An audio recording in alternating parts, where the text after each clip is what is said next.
오늘 2021년 2월 10일 구정을 앞둔 3일밤 예배입니다. 이 시간에 나온 여러분들 주의 이름으로 축복하며 환영합니다. 오늘은 마태복음 12장 38절로 50절 말씀을 통하여 표적을 구하는 사람들이라는 제목으로 이 시간 은혜를 나누려고 합니다.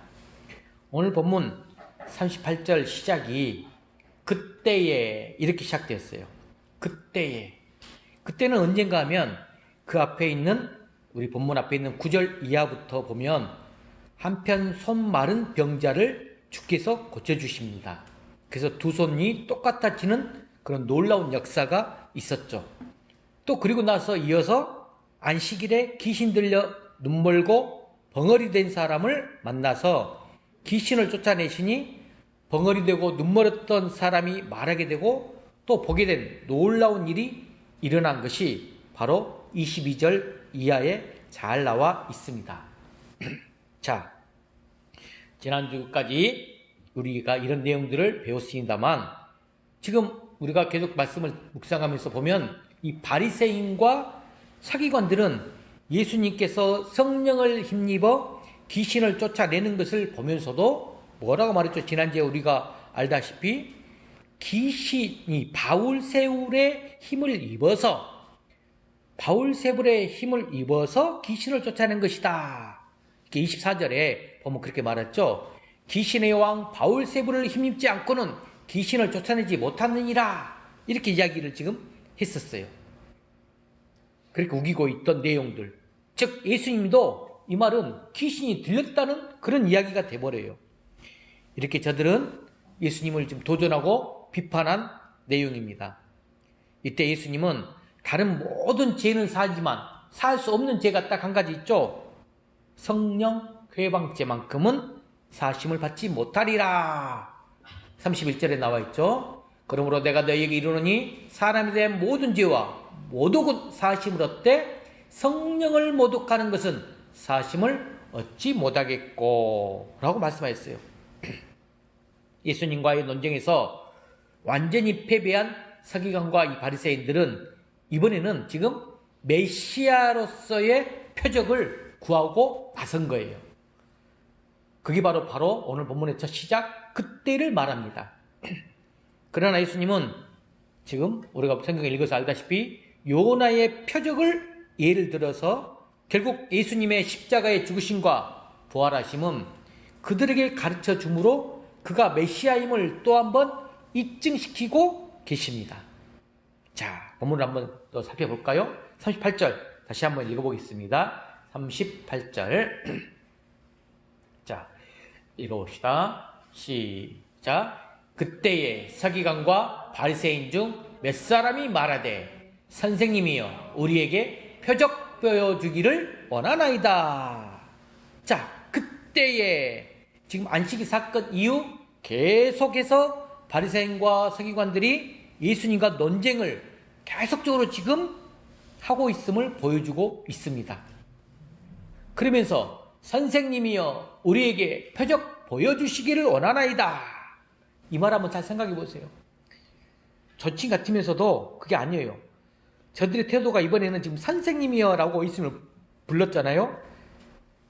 그들의 이런 부드러운 말조차도 지금 어떻게 해서든지 예수님을 모함하고 매도하려는 의도가 숨어 있어요. 속으로는 이 강팍함이 그대로 있으면서 겉으로는 겸손한 척 한 것이죠. 이것을 가리켜 우리는 뭐하라다? 뭐한 자? 교활한 자. 이렇게 표현할 수 있어요. 교활한 자. 어떤 사람은 겉모양은 조금 변한 것 같아요. 그런데 속 중심은 하나도 안 변한 사람이 있습니다. 이런 사람은 본문의 바리새인과 같이 속 다르고 곁 다른 교활한 자 이렇게 말할 수 있다는 거죠. 이들을 가리켜 교활한 짐승 이렇게 말할 수가 있어요. 자, 표적 보여주기를 원하나이다. 표적 보여주시기를. 유대인들은 참 이렇게 표적을 좋아했어요. 표적. 고린도전서 1장 22절 말씀을 보게 되면 유대인들은 표적을 구하고 헬라인들은 지혜를 찾으니, 이런 말이 고린도전서 1장 22절에 나와요. 그러니까 유대인들은 이 종교적인 사람들이야. 헬라인들은 철학적인 사람들이라는 거죠. 유대인들은 참된 예언자나 하나님의 위대한 사람들, 특히 메시아는 특별한 이 표적이 있어야 한다, 이렇게 생각을 했다는 것이죠. 표적을 나타내야 된다. 메시아라면 그 정도는 돼야 된다. 유대인으로서 서기관은 정말 이 성경을 오랫동안 살피면서 전문적으로 연구한 가장 권위 있는 이 율법 학자들이 바로 서기관들이에요. 그중 일부 학자는 사두개파 이렇게 불러요. 사두개파에 속한 사람도 있지만 대부분들은 다 바리새인들이었다는 것이죠. 바리새인들. 이들이 와서 지금 예수님께 모세가 행한 표적과 같은 표적을 선생님, 당신도 한번 보여주십시오 하고 요구하고 있는 거예요.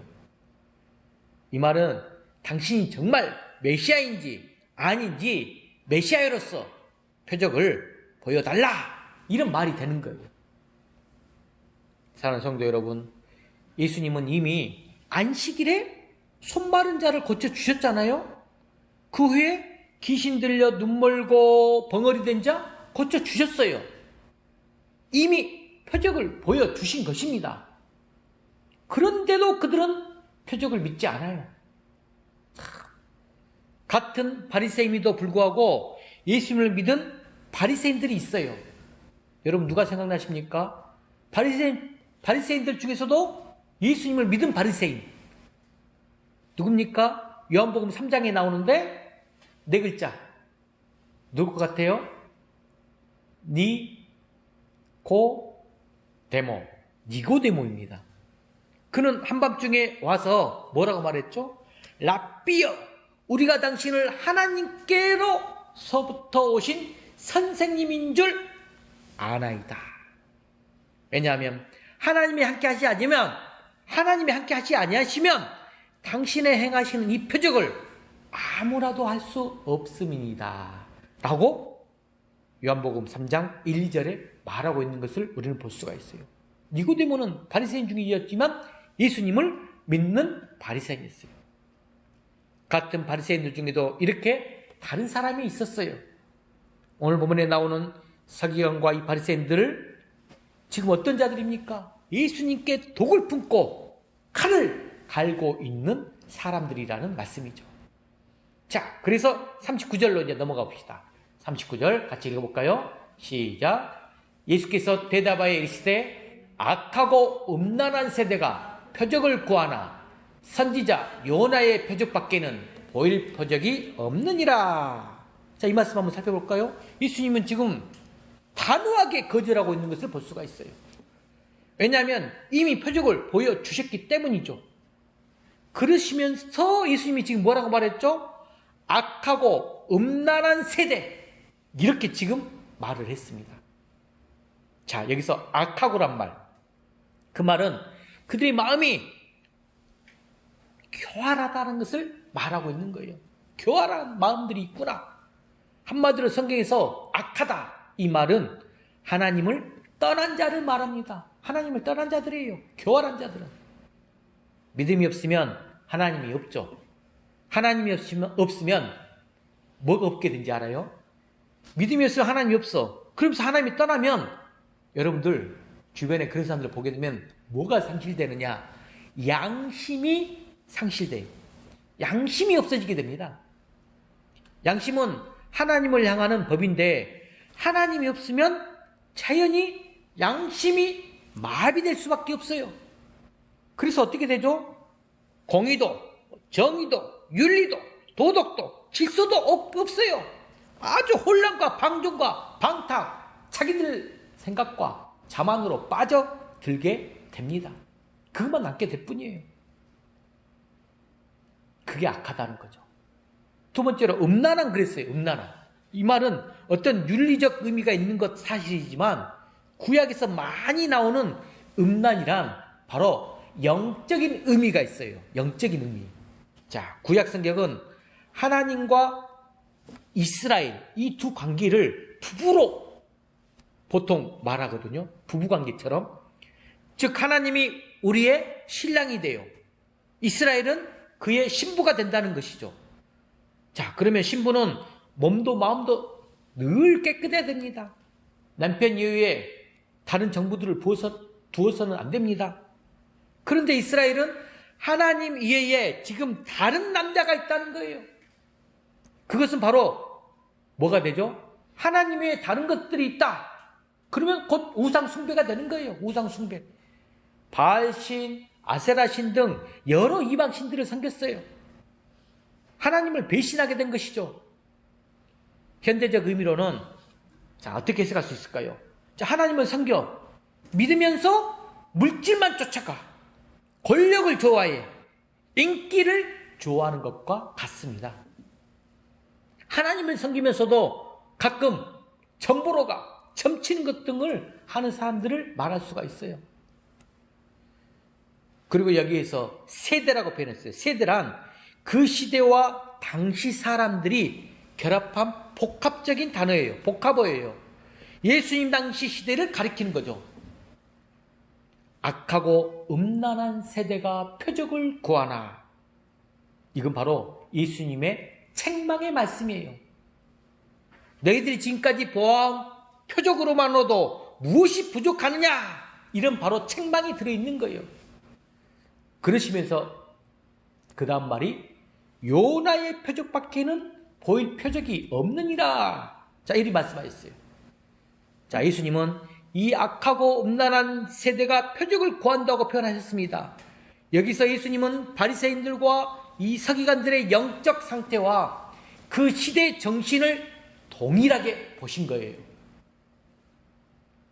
표적을 보여달라고 한 사람들은 당시 그때의 모든 사람들뿐만 아니라 바리새인들과 서기관인 거예요. 모든 사람들이 아니야. 바리새인들과 서기관들이 지금 표적을 보여달라고 말하고 있어요. 한마디로 악하고 음란하게 세상을 오염시킨 장본인은 누구다? 바리새인과 서기관들이다. 이거 지금 명시한 것입니다. 그 시대에 막강하게 영향을 미쳤던 이 바리새인들과 서기관들이 악하고 음란했기 때문에 그 시대의 모든 백성들이 악하고 음란해진 것이에요. 그렇습니다. 여러분, 그래서 시대적으로 잘못된 지도자가, 특별히 잘못된 영적 지도자가 한 세대에 미치는 영향 매우 큽니다. 우리가 지금 코로나19 시대를 맞이하면서 지금 그런 영적인 부분들을 잘못된 영적 지도자들이 얼마나 많은 어려움과 지금 난처한 상황을 이끄는지 우리가 면밀히 지금 볼 수가 있습니다. 매우 큰 영향을 미쳐요. 좋은 지도자를 만나면 정말 교회 안에서도 평안하고 국가적으로도 평안해질 것입니다. 그래서 우리는 지도자를 위해서 많이 기도해야 돼요. 예수님은 바리새인들과 서기관들의 질문에 대해서 이제 세 가지로 대답하셨어요. 세 가지로. 그게 바로 이제 39절로 40절에서 주된 표현은 뭐냐? 너희들이 원하는 표적이 아니라 내가 제시하는 참된 표적을 가르쳐 주리라. 이것이 바로 40절까지의 내용이고 41절, 42절은 거짓된 표적을 구하는 자가 받는 심판이 어떤 것인가를 보여주겠다. 이게 이제 41절과 42절에서 주된 키워드예요. 그리고 43절부터 45절까지는 앞으로 이 시대가 겪어야 할 영적인 상황에 대해 설명해주고 계십니다. 자, 이제 39절부터 45절까지 쭉 나오는데 40절 말부터 이제 살펴볼 것인데 첫 번째 여기 지금 39절 이하에서 쭉 나오는 거잖아요. 요나의 표적 밖에는 보여줄 것이 없다. 이렇게 말씀하시면서 도대체 그럼 요나의 표적이 무엇이냐? 자, 요나의 표적 여러분 너무나 잘 알잖아요. 어떤 학자들은 요나가 지금 니느웨 사람들에게 가가지고 회개하라 라고 외친 설교를 그렇게 이해를 해요. 요나의 표적이 그거다. 그런 예수님의 사역을 그런 회개의 복음으로 보는 자가 있는데 그러나 더 큰 의미가 있다는 것 뭘까요? 우리가 지난주 금요일날 큐타브로 때 우리 최인 집사님 생각이 날 것 같은데 더 큰 의미는 우리 누가복음에서 나왔었어요. 그런 외침이 아니고 요나가 어디 속에서 니네로 가려는데 불순종하고 배를 타고 가다 보니까 큰 풍랑을 만나 바다에 빠지고 어디에 갇혔죠? 큰 물고기. 며칠 동안? 3일 동안. 큰 물고기에서 3일 밤낮을 지내다가 살아난 사건. 이것을 더 의미한 것입니다. 즉 예수님께서 앞으로 보여준 그 자신의 십자가의 죽음과 3일 만에 부활한다는 그의 죽으심을 말한다는 거예요. 요나의 표적이. 이걸 잘 연결할 줄 알아야 돼요. 자, 그러면 40절 말씀 한번 읽어볼까요? 시작. 요나가 밤낮 사흘 동안 큰 물고기 뱃속에 있었던 것 같이 인자도 밤낮 사흘 동안 땅속에 있으리라. 자, 그것이 바로 뭐다? 예수님이 보여주시는 표적이라는 뜻이에요. 요나가 물고기 뱃속에 들어간 것처럼 내가 너희에게 보여준 표적은 기적이 아니다. 뭐다? 죽는 길이라는 거예요. 죽음. 즉 십자가의 표적을 의미합니다. 너희들처럼 그렇게 악하고 음란하고 강팍한 세대에게 보여줄 표적은 내가 죽는 길밖에 없다는 것입니다. 내가 죽는 길밖에 없다. 그런 뜻이에요. 그렇습니다. 부활처럼 완전하고 궁극적인 것 없습니다. 예수님은 병자를 고치시는 그 귀신을 쫓아내고 죽은 자를 살리시고 풍랑도 잠잠케 하시는 초자연적 기적 많이 보여주셨지만 그 모든 것은 부활에 비교한다. 부활에 비교하면 그림자에 불과하다는 말씀이죠. 부활과 어떻게 비교를 할 수 있겠습니까?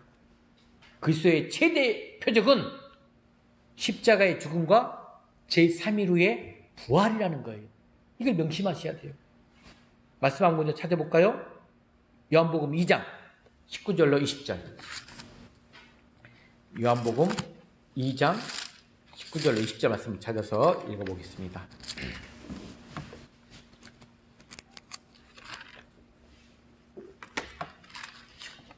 (19절로 20절) 자, 읽어봅시다. 시작. 예수께서 대답하여 이르시되 너희가 이 성전을 헐라 내가 사흘 동안에 일으키리라. 유대인들이 이르러 이 성전은 46년 동안의 지었건을 내가 3일 동안에 일으키겠느냐 하더라. 지금 말씀하셨잖아요. 3일 동안에 일으킨다. 그리고 21절 곧바로 읽어봅시다. 21절 자 시작. 그러나 예수는 성전된 자기 육체를 가리켜 말씀하신 것이라. 지금 성전된 자기 육체. 그렇습니다. 예수님의 가장 큰 표적은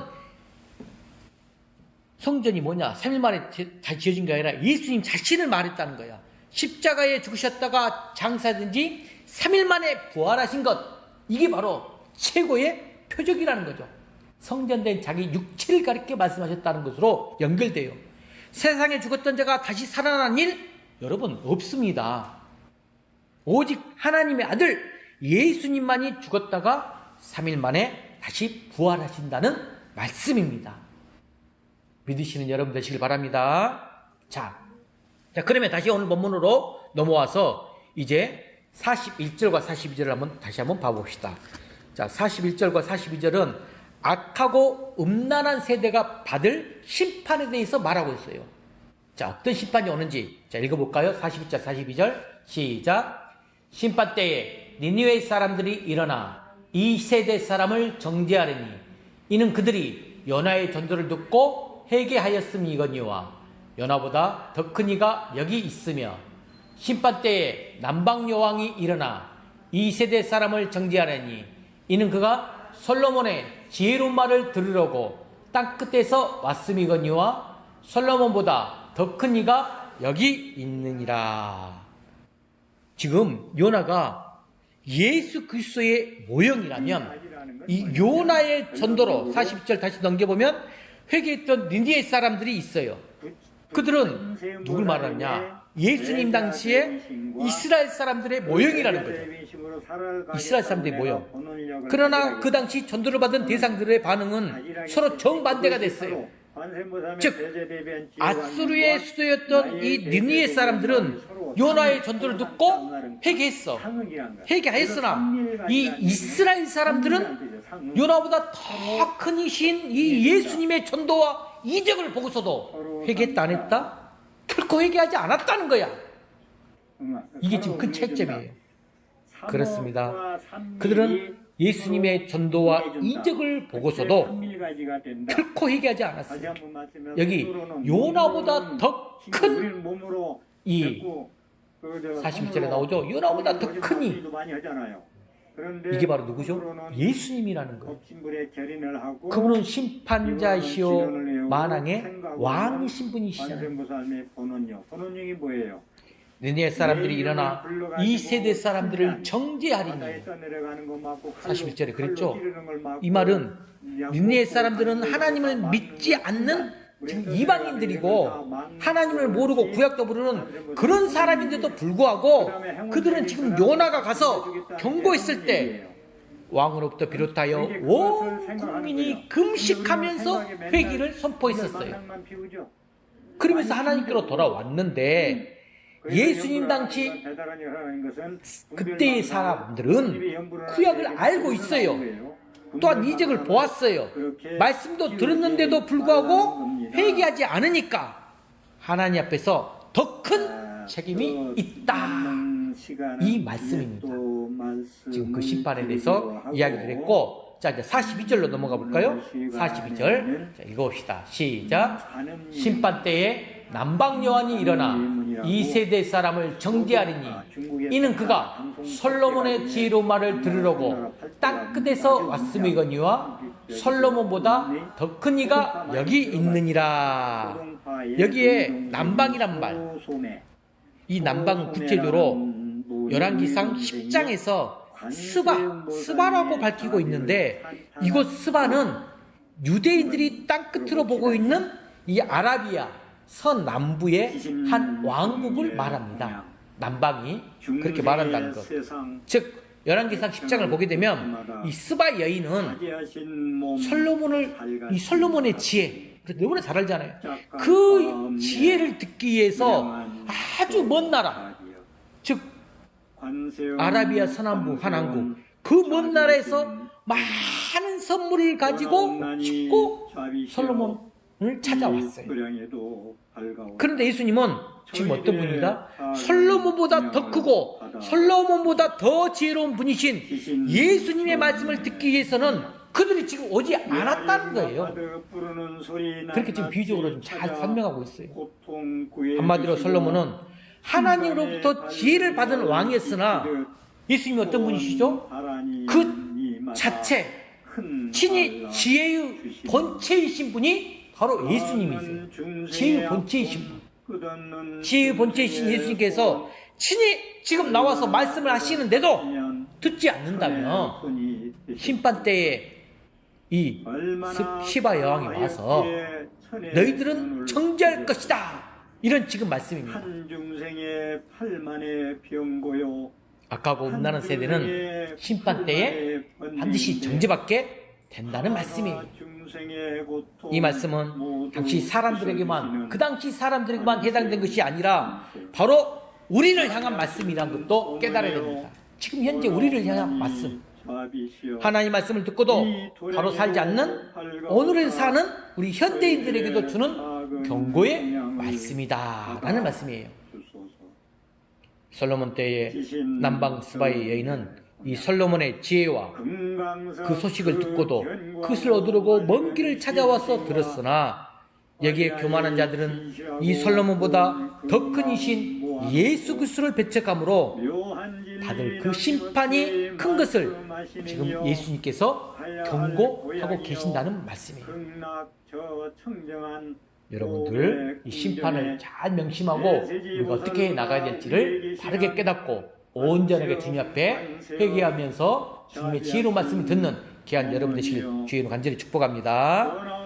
자, 하나만 더 살펴볼까요? 33절부터 35절 말씀. 이 말씀은 악한 세대가 일어날 영적 현상에 대해서 말하고 있어요. 자, 43절 읽어볼까요? 43절부터 45절까지 읽어보겠습니다. 악한 세대에게 일어날 영적 현상, 어떤 현상이 일어나는가? 자, 크게 한번 읽어봅시다. 시작. 더러운 귀신이 사람에게서 나갔을 때에 물 없는 곳으로 다니며 시기를 구하되 쉴 곳을 얻지 못하고 심판 때에 남방여왕이 일어나 이 세대 사람을 정죄하려니 이는 그가 솔로몬의 지혜로운 말을 들으려고 뭐예요? 44절. 슬비가 정신을 못 차리네. 자, 44절 시작. 이에 이르되 내가 나온 내 집으로 돌아가리라 하고 와보니 그 집이 비고 청소되고 수리되었거늘 이에 가서 저보다 더 악한 귀신 7을 데리고 들어가서 거하니 그 사람의 나중 형편이 전보다 더욱 심하게 되느니라. 이 악한 세대가 또한 이렇게 되리라. 자, 지금 이제 악한 영적 현상에 대해서 45주까지 이야기한 거예요. 자, 본문의 말씀은 표적을 구하는 사기관과 바리새인들의 사악함을 지금 예수님께서 책망하시는 말씀의 마지막 부분이에요. 자, 이 말씀은 비유로 하신 말씀인데 이는 유대인뿐만 아니라 모든 시대의 사람들에게 해당하는 말씀이에요. 자, 본문에서 사람과 집, 자, 사람과 집은 하나입니다. 잘 이해하세요. 잘 비유적인 말씀이니까 잘 받아들여야 돼요. 사람과 집은 하나. 그것은 뭘 말하느냐? 사람의 마음을 상징하고 있어요. 사람의 마음. 집도 사람의 마음이고 사람도 사람의 마음입니다. 자, 예수님은 이 사악한 우리 인간의 마음이 어떻게 해서 더 사악하게 되느냐? 이 말씀을 이 비유에서 지금 말하고 있다는 거예요. 또한 본문에서 지금 뭐가 나오죠? 귀신 들린 사람이 있는데 그에게서 귀신이 나갔다겠어요. 귀신이 나가자 그동안에 어떻게 됐다겠죠? 그 집을 깨끗하게 청소하고 수리했어요. 44절 봐보시면. 그런데 그 나간 귀신이 다시 살라고 들어왔어. 들어보니까 어떻게 됐다? 집이 깨끗하게 청소되어 있어. 45절. 그래서 더러운 자기가 살기에는 맞지 않아. 그래서 그 귀신은 자기보다 더 강한 몇 귀신? 7 귀신들을 데리고 왔다는 거야. 그래서 전보다 더 사정이 악해졌다는 거예요. 지금 이 비유는 누굴 향해서 말한 비유냐? 이스라엘을 향해서 말한 비유. 지난주 특히 가볼때 때 누가복음 말씀 묵상에서 이게 나왔습니다. 자, 여러분 이스라엘은 어떤 백성입니까? 선택받은 백성이. 그럼 그들이 지금 우상에 빠져버렸어요. 그들이 마구 우상을 섬기자 하나님께서 심판하셨어요. 그래서 그들은 전부 어떻게 됐죠? 바벨론 포로로 잡혀갑니다. 그리고 70년간 포로의 생활을 살아야 했습니다. 그동안에 그들은 회개를 하고 하나님 말씀에도 바로 사겠다고 결심을 했었어요. 그리고 율법을 중시하기 시작했어요. 70년 후에 하나님은 그들을 회복시켜서 본국으로 돌아오게 했습니다. 그들은 돌아와서 종교 의식 등 많은 것들을 고쳤습니다. 즉 집을 깨끗하게 수리하고 소지했습니다. 그런데 문제가 뭐다? 거듭나지 못했다는 거예요. 거듭나지 못했다는 거예요. 그들은 깨끗하게 소지하고 수리된 집에 하나님을 모시고 살아야 하는데 그러지 못했다는 거예요. 지금. 그러자 이번에는 더 악한 귀신 7이 들어가게 되버렸다. 더 악한 귀신 7을 더 데리고 버렸어. 사랑하는 성도 여러분, 이스라엘 나라의 영적 형편이 옛날보다 더 악하고 더 음란하게 우상을 섬기는 나라가 되어졌다는 말입니다. 그래서 심지어 예수를 지금 보고 있으면서도 메시아를 보면서도 믿지를 않았습니다. 자, 여러분, 이 말씀은 오늘날 예수님을 믿는 저와 여러분들에게도 그 해당하는 말씀이에요. 자, 우리가 교회를 나옵니다. 집은 다 수리되었어요. 그러나 그 집이 지금 비어 있습니다. 비어 있어. 그러면 어떻게 해야 돼요? 그 마음속에 예수님을 모시고 살아가야 되는데 예수님은 없어. 예수님이 없이 살다 보면 성령님이 오셔서 성령님이 왕좌에 앉으셔가지고 성령 하나님께 다스려야 되는데 성령님을 모시고 살지 않냐면 어떻게 되죠?